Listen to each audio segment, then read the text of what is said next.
Bonjour à tous, aujourd'hui on va voir comment rédiger et réussir un mémoire de Master 2. Alors, il y a plusieurs critères qu'il faut absolument avoir à l'esprit lorsqu'on est amené à rédiger un mémoire de Master 2. Un mémoire de Master 2, vous êtes déjà sur un niveau d'études qui est relativement conséquent, donc le jury va avoir des attentes qui seront concordantes, qui seront liées directement à ce niveau d'études. Donc un mémoire de Master 2, qu'il soit professionnel ou mémoire de recherche, déjà va comporter un certain volume.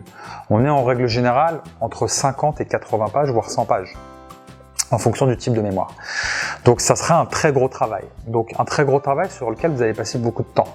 Donc qu'est-ce que ça veut dire? Ça veut dire que déjà dans un premier temps, il va falloir choisir un sujet qui vous passionne, un sujet qui vous plaît, pour lequel vous avez un véritable intérêt.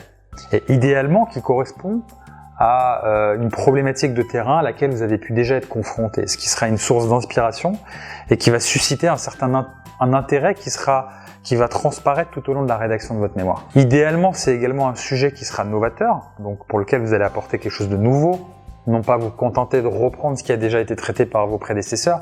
Donc un sujet pour lequel il y a véritablement quelque chose de nouveau, un intérêt marqué pour une évolution, pour une évolution récente au niveau contextuel, que ce soit sur un marché, si c'est un mémoire en management, en école de commerce ou autre, donc une problématique qui est vraiment novatrice et qui va permettre d'apporter quelque chose de nouveau, quelque chose de novateur à la discipline, à la formation, à l'entreprise dans laquelle vous exercez. Deuxième chose, naturellement, va falloir s'y prendre le plus tôt possible. C'est vraiment un facteur clé de succès de base. Plus tôt on s'y prend, plus on a de marge pour rédiger, prendre du recul, se relire et surtout faire valider les parties par votre directeur de mémoire. Parce qu'en faisant valider les parties par votre directeur de mémoire, vous allez sécuriser la validation de chacune des parties et vous allez pouvoir déposer sereinement. Donc, on s'y prend tôt, on fait un planning avec des objectifs pour ne pas être pris au dépourvu au dernier moment.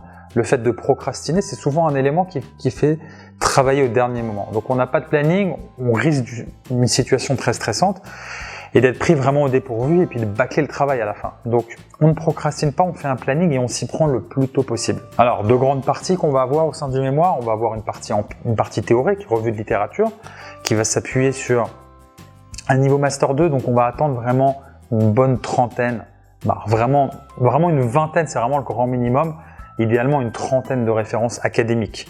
Références académiques, c'est-à-dire des ouvrages, des articles scientifiques récents, qui vont valoriser la partie littérature, la partie revue de littérature que vous serez amené à rédiger. Et dans un deuxième temps, vous allez avoir une partie empirique, pour laquelle également on va attendre un travail substantiel, puisque cette partie va être approximativement sur le même volume que la partie théorique pour avoir un équilibre, et sur laquelle on va attendre de vraies observations de terrain, une véritable valeur ajoutée qui découle directement du sujet novateur que vous avez choisi.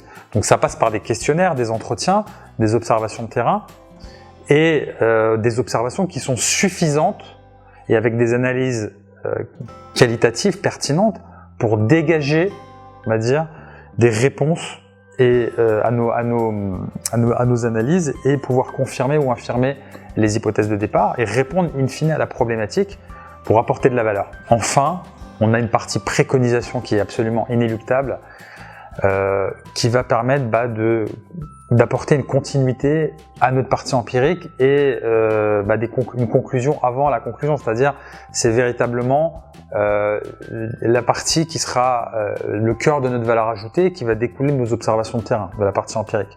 Donc cette partie préconisation est absolument fondamentale.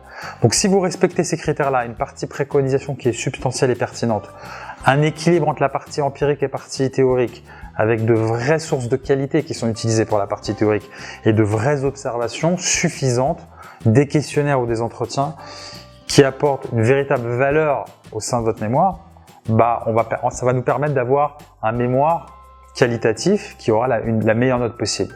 Enfin et dernier conseil, faites valider par votre directeur de mémoire. C'est ce qui va vous sécuriser au niveau de la validation et ne pas prendre de risque de déposer quelque chose unilatéralement sans l'avoir fait valider et s'exposer inutilement et je dirais de manière stupide, puisque on prend un risque pour lequel on peut se couvrir facilement, tout simplement en faisant valider par le tuteur avant de déposer.